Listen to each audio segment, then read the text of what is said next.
Məni ihanet elədin. Axırı sən ki mən silahımı çalmışdın, ona görə sənə ihanet elədim. Çox istəmirsənsə gedə bilərsən, sənin səbrini zorlayan yoxdur. Ne yapayım? Sen bana teknoloji çalmayardın, ben de sana hücum yapmazdım. Qorxma, sənin çox yaxında sözün gələcək.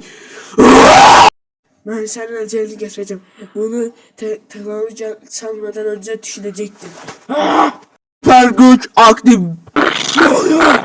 Yanıma hoş geldin çocuk adam.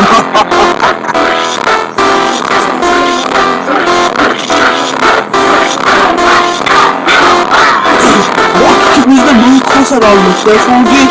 Yoksa seni yok etmek zorunda kalacağım. Hayır, ölenece savaşacağım. Kişiler hem beşi ölenece savaşır. Öyle mi küçük kardeş? Tamam. Ama her şeyden önce lahmacun. Rahmadın ulan sen ben var ya. Bay bay çocuk adam. Ha ha ha ha ha ha. Bay bay.